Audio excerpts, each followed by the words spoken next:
The Elden Ring gameplay just dropped, and I am pretty sure that my pants feel violated.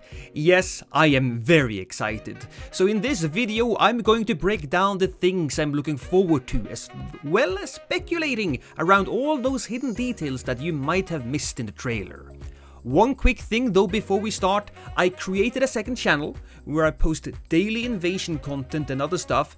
This was decided because for this channel I have other plans. So please subscribe to my second channel or I will strangle you.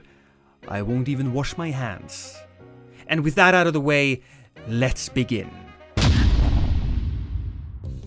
With the addition of a jump, everything changes. No longer will I suffer under the tyrannical reign of waist-high fences. The change in level design that jumping brings in will accommodate a whole slew of new strategies, especially for me, who always looks through these things through the lens of an invader and casual psychopath.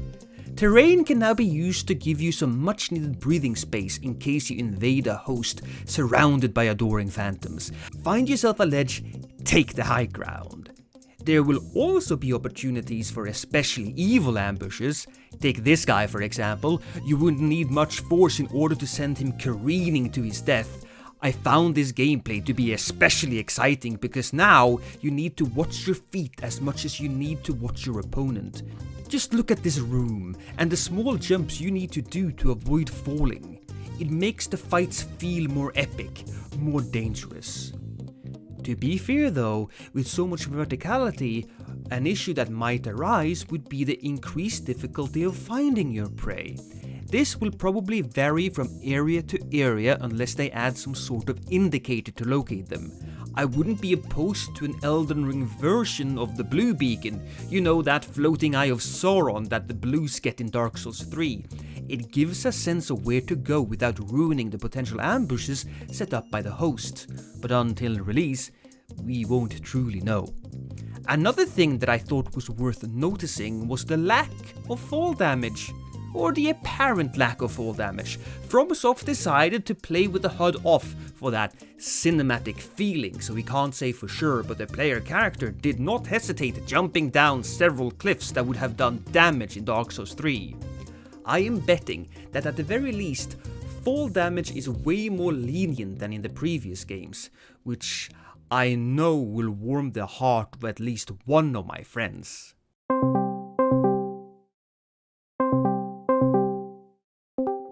Hi Prod. Hey Lost, what happened? So, I'm making a video on this whole Elden Ring thing, you might have heard of it. And, No, actually, could you explain it to me? oh, well, we don't have the time. But I wanted to get your comment on something. Right. It didn't seem like there was a lot of fall damage. How do you feel about that? Honestly, it's one of the greatest things I've seen out of any of the gameplay. It's the only part I cried in, really. Other than when I saw that the Firekeeper waifu had shoes on, that's the one part that I cried in when the no fall damage came out. It was beautiful. Yeah. The inventory screen appears for approximately 10.3 seconds, but we aren't treated to just trinkets and baubles, no. We also get to see the character stats. Appearing to the right, these stats are Vigor, Mind, Endurance, Strength, Dexterity, Intelligence, Faith, and Arcane. Excluding that last one, most of these seems pretty standard. We don't know too much about how these stats will function. Strength was reported to decide how much you could carry or wear or whatever, but it will probably work fairly similar. I'm guessing that FromSoft decided to go with Mind as opposed to Dark Souls 3's Attunement, since the name seems more fitting if it increases focus points, not your mana bar, your focus bar. It also is more apropos for spells, as you can see 2 memory slots. The name change also leads me to believe that spells aren't the only thing that we might equip in these slots, but that's just a guess. By the way, just for comparison, 10 attunement gives us 1 slot in Dark Souls 3, so bar any equipment that increases said slots, Elden Ring is slightly more generous with the spell slots. Lastly is that stat of Arcane. I don't think this is just a rebranded lock.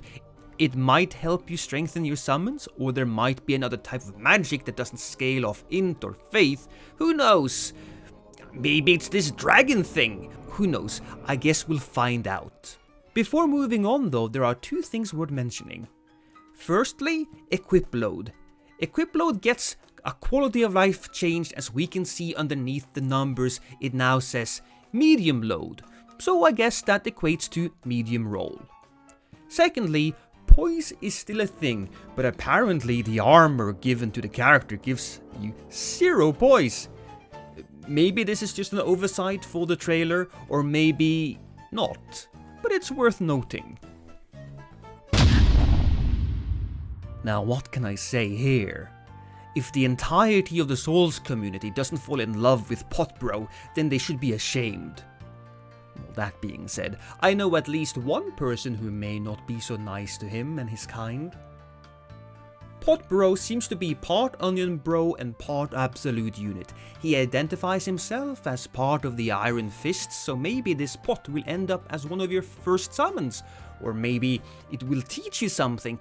I don't know, I'm not a scientist, but I do know I'm going to do my best to find him once we get the game.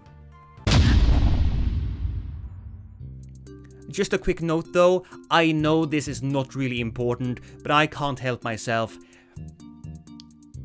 Yes, this is a video to show off the world and all of the different mechanics that have been implemented, but am I the only one who is bothered by this player's disgusting disregard for all of the beautiful shinies out there? I mean, for fuck's sake, man, pick up some treasure for Christ's sake. Now if I counted correctly, and counting is not my strong suit, as I said, I'm not a scientist, there are 13 different melee weapons in the gameplay video. Dark Souls 2 lovers can rejoice as we see the triumphant return of the twin blades in action.